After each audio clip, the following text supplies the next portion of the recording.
नमस्कार। Smart study with प्रकाश के YouTube channel पे आपका हार्दिक स्वागत। राजस्थान के इतिहास से संबंधित राजस्थान के राजवंशों से संबंधित जो हमने सीरीज चलाई हुई है, इसमें विभिन्न राजवंशों के बारे में हम पहले अध्ययन कर चुके हैं और आज मेवाड़ का है सिसोदिया वंश, जिसका पार्ट फर्स्ट है। इसके अंतर्गत हम देखते हैं कि सबसे पहले जो प्राचीन मेवाड़ के इतिहास के अंतर्गत प्राचीन इसका जो नाम था वो मेदपाट या वाघपाट था, और मेवाड़ में चित्तौड़, उदयपुर, भीलवाड़ा और राजसमंद जिले आते हैं।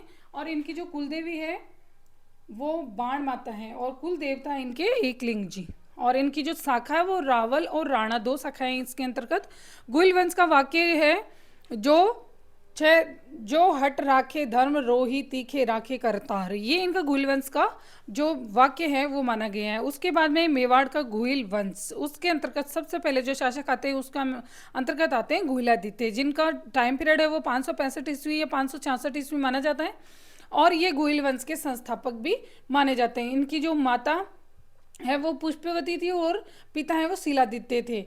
इसी गुहिल वंश का राज्याभिषेक उदरी गांव के भील सरदार द्वारा हुआ था इनका, और कर्नल जेम्स टोड ने महाभारत काल में सीवी जनपद की राजधानी, इसके मध्यमिका जो सीवी जनपद की राजधानी महाभारत काल के अंतर्गत थी। तो महाभारत काल में सीवी जनपद की राजधानी कौन सी मानी गई है? तो मध्यमिका मानी गई है।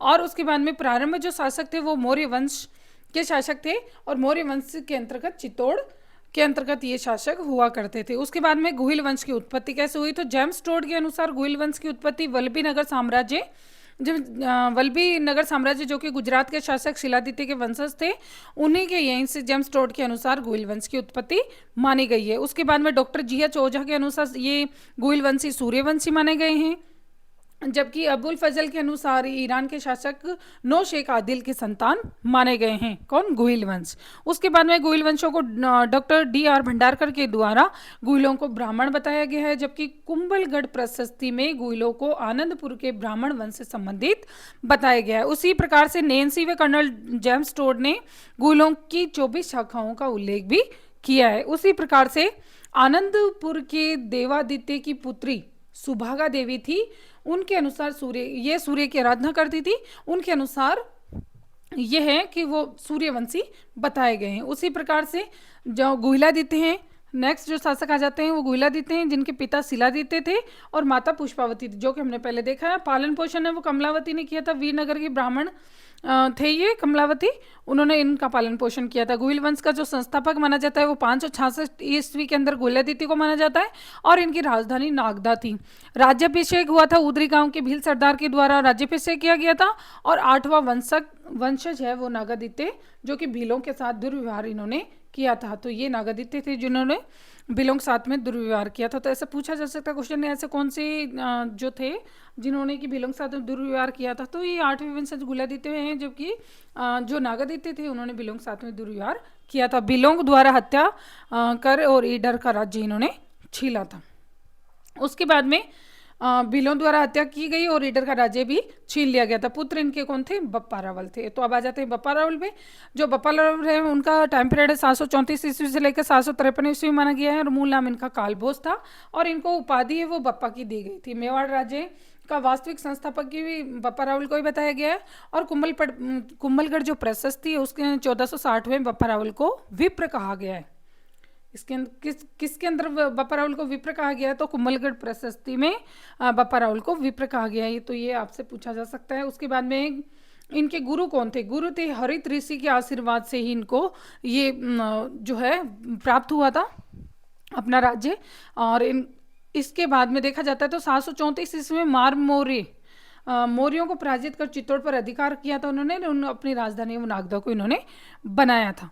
तो इसके बाद में जो इन्होंने निर्माण कौन कौन से करवाए? तो सास बहू का मंदिर भी बप्पा रावल ने बनवाया। एकलिंग जी का मंदिर, जिसको लकुलिश मंदिर कहा जाता है, वो भी एकलिंग जी के जो कि बप्पा रावल के द्वारा बनाया गया है। मेवाड़ में सर्वप्रथम सोने के सिक्के जो कि 115 ग्रेन जो माने जाते हैं, उनको भी बप्पा रावल ने सर्वप्रथम चलाए थे।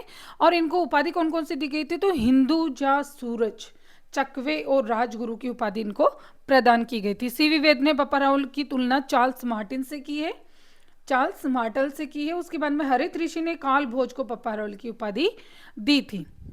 उसके बाद में इनका मूल नाम कौन सा हो गया, कालभोज था, जबकि बप्पा की उपाधि वो ऋषि ने इनको प्रदान की थी। उसके बाद में श्यामल दास ने बप्पा हिंदुस्तान का सबसे बड़ा प्रतापी पराक्रमी और तेजस्वी शासक हुआ है। तो श्यामल दास के अनुसार बप्पा रावल हैं वो हिंदुस्तान के सबसे बड़े प्रतापी शासक हुए हैं, पराक्रमी और तेजस्वी शासक ये बप्पा रावली हुए हैं। उसके बाद में जो शासक आते हैं वो आते हैं अल्लट या आलू रावल। और इनका जो राजधानी थी, इन्होंने आहड़ को राजधानी बनाया था। कई बार पूछा जाता है कि आहड़ को सर्वप्रथम राजधानी किसने बनाया था, तो अल्लट या आलू रावल ने ही आहड़ को राजधानी बनाया था। और मेवाड़ में सर्वप्रथम नौकरशाही की शुरुआत, ये वेरी मोस्ट इंपॉर्टेंट, कई बार पूछा जाता है और पूछे जाने की संभावना रहती है कि मेवाड़ को सर्वप्रथम नौकरशाही की शुरुआत कौन से शासक ने की थी, तो वो अल्लट या आलू रावल ने की थी। उसके बाद में अक्षपटालाधीश, मतलब आय व्यय का लेखा जो रखने वाला है, उसका जो पद था उसकी भी अल्लट ने ही इसकी शुरुआत की थी। उसके बाद में आमात्य जो मुख्यमंत्री होते थे, इनकी भी शुरुआत, इस पद की शुरुआत भी अल्लट ने ही की थी। उसके बाद में इनका विवाह है वो अल्लट प्लस हरिया देवी हूण राजकुमारी थी हरिया देवी, इनसे ही अल्लट का विवाह हुआ था। और राजस्थान का प्रथम अंतर्राष्ट्रीय विवाह भी इसे माना जाता है। ये भी क्वेश्चन कई बार पूछा जाता है कि राजस्थान का अंतर्राष्ट्रीय विवाह किसको माना जाता है, तो अल्लट प्लस हरिया देवी जो कि हूण राजकुमारी थी, इनको ही ये सर्वप्रथम अंतर्राष्ट्रीय विवाह माना जाता है। उसके बाद में अल्लट ही आलू रावल ने निर्माण किस किस का कराया था, तो वराह मंदिर, जो वराह मंदिर कहाँ है, आहड़ उदयपुर के अंदर है, उसका निर्माण भी अल्लट ने करवाया था। उसके बाद में शक्ति कुमार, मालवा के शासक भुंज, मालवा के शासक मुंज ने चित्तौड़ पर अधिकार कर लिया था और परमार शासक था ये शक्ति कुमार, और वंशज ये भोज परमार का वंशज था। और चित्तौड़ में त्रिभुवन नारायण मंदिर उन्होंने बनवाया था। अब मोकल का समिदेश्वर मंदिर भी इसे कहा जाता है। उसके बाद में जो शासक आते हैं वो आते हैं रण सिंह। इनका टाइम पीरियड है 1158 ईस्वी से 68 ईस्वी माना गया है, और गोहिल वंश का बंटवारा भी इन्हीं के टाइम पीरियड में माना जाता है। उनके पुत्र थे शेम सिंह, और जिनको आलू रावल शाखा के ये थे, मेवाड़ पर इन्होंने शासन किया था। और राहप जो कि राणा शाखा के थे और शिशोदा गांव के ठिकानेदार थे, मतलब यहीं से शेम सिंह और राहप ये राणा शाखा के थे और रावल शाखा के थे, तो दोनों के अलग अलग थे। तो रावल शेम सिंह ये पुत्र थे रावल सामंत सिंह के और रावल कुमार सिंह, इनके ये पुत्र थे। रावल सामंत सिंह नेक्स्ट शासक बनते हैं, तो आ जाते हैं इसमें रावल शेम सिंह। तो रावल शेम सिंह है वो सामंत सिंह का विवाह पृथ्वीबाई, अजमेर, ये यहाँ पे पृथ्वीराज होगा, अजमेर के चौहान शासक पृथ्वीराज सेकंड की बहन थी ये पृथ्वीबाई, इनके साथ में इनका विवाह हुआ था। और पृथ्वीबाई से नाडोल पाली का जो शासक है कीर्तिपाल चौहान ये प्रेम करता था। तो इसी कीर्तिपाल चौहान ने मेवाड़ पर आक्रमण करके और मेवाड़ पर अधिकार कर लिया था। सामंत सिंह वागड़ चले गए थे यहाँ से, क्योंकि जब कीर्तिपाल चौहान ने यहाँ पे जब अधिकार कर लिया तो यहाँ से सामंत सिंह वागड़ चले जाते हैं और 1178 में गील वंश की स्थापना की जाती है। तो रावल कुमार सिंह ने मेवाड़ पर पुनः अधिकार कब किया था, तो 1189 के अंतर्गत वापस से इसके ऊपर कर लेते हैं अधिकार। उसके बाद में आते हैं जैत्र सिंह, इनका टाइम पीरियड माना जाता है 1213 ईस्वी से 53 ईस्वी, और रावल कुमार सिंह का ये वंशज माने जाते हैं। नाडोल पर इन्होंने आक्रमण किया, और इनके यहाँ के जो शासक थे उदय सिंह थे, और पोती रूपा देवी का विवाह जैत्र सिंह के पुत्र तेज सिंह से कर दिया। उसके बाद में यहाँ पे होते हैं भूताला का युद्ध, जो कि 1227 ईस्वी में कई बार पूछा जाता है भूताला का युद्ध किस किस के मध्य हुआ, कब हुआ था, तो भूताला का युद्ध 1227 ईस्वी में हुआ था, और जैत्र सिंह और इल्तुतमिश के मध्य हुआ था। और उस समय इल्तुतमिश दिल्ली के शासक थे, तो जैत्र सिंह में इल्तुतमिश के मध्य भूताला का युद्ध 1227 ईस्वी के अंतर्गत हुआ। और सेनापति कौन थे इसके अंदर, यहाँ पे मदन में बादल इनके सेनापति थे। उसके बाद में आता है वर्णन, इसका वर्णन कहाँ मिलता है भूताला के युद्ध का, तो हमीर मदन जो कि जयसन सूरी के द्वारा रचित था, उसके अंतर्गत इसका वर्णन मिलता है। इल्तुतमिश को हमीर भी इन्होंने ही कहा था। इसके बाद में इल्तुतमिश की भागती सेना से नागदा को किसने लूटा था, तो जैत्र सिंह ने।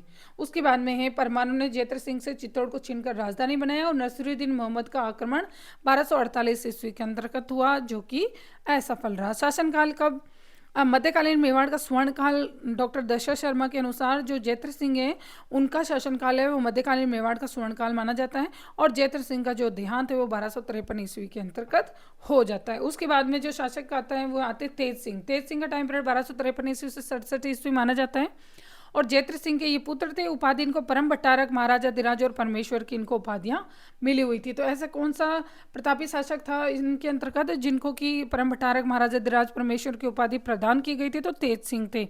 और 1253 से 54 में गयासुद्दीन बलबन का आक्रमण हुआ था। उस समय और उसका आक्रमण भी असफल रहा था। पत्नी कौन थी इन तेज सिंह की? जेतल देवी।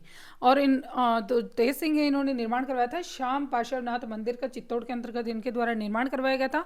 और तेज सिंह के समय श्रावक प्रतिक्रमण सूत्र चूर्णी नामक चित्रित ग्रंथ चित्रशाला बनाई गई थी। ये कई बार पूछा जाता है और पूछे जाने की संभावना भी रहती है कि कौन से शासक के समय श्रावक प्रतिक्रमण सूत्र चूर्णी नामक चित्रित ग्रंथ की रचना की गई थी? तो तेज सिंह के समय।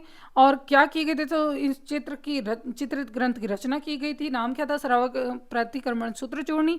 और चित्रकार कौन थे? कमल चंद, जो कि 1260 ईस्वी के अंतर्गत इसकी की गई थी, चित्रित किया गया था ये।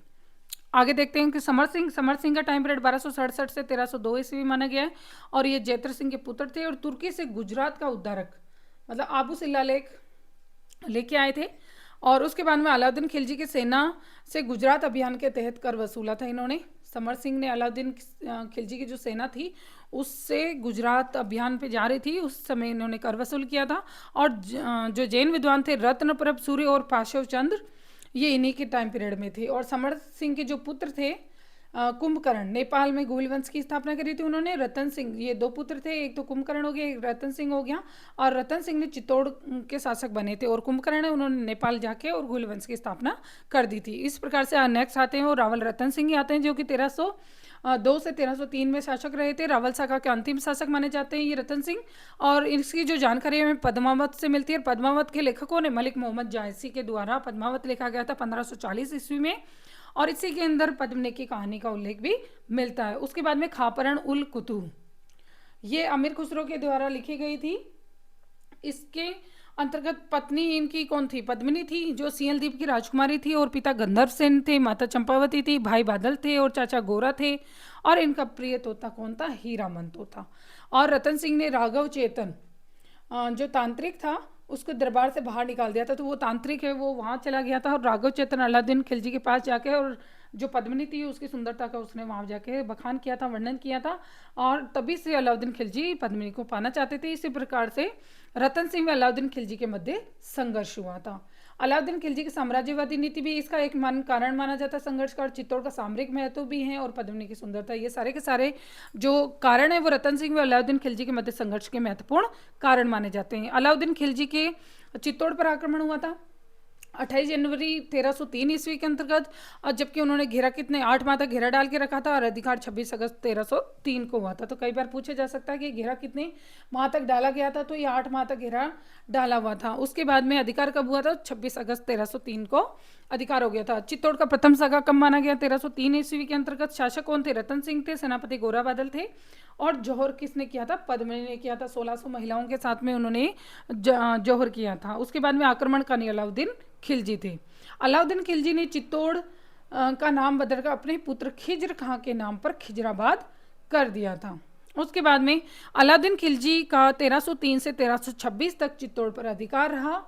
और ये भी पूछा जाता है अलाउद्दीन खिलजी का चित्तौड़ पर अधिकार कितने वर्ष तक रहा? तो 1303 से लेकर 1326, इसका मतलब 23 वर्षों तक अलाउद्दीन खिलजी के अधिकार में रहा चित्तौड़। उसके बाद में मूछला मालदेव ने इसे किले को संभाला था। उसके बाद में आते अमीर खुसरो अलाउद्दीन खिलजी के साथ था। और रावल शाखा का समापन इसी प्रकार से हो जाता, क्योंकि अंतिम जो शासक है रावल शाखा के वो रावल रतन सिंह को माना गया है। इसी प्रकार से अगले जो पार्ट 3 है इसके मेवाड़ के सिसोदिया वंश से संबंधित जितने भी पार्ट बचे हैं उनको पढ़ने के लिए देखते रहिए स्मार्ट स्टडी विद प्रकाश के यूट्यूब चैनल पे जुड़े रहिए और इस चैनल को सब्सक्राइब शेयर और करते रहिए। धन्यवाद।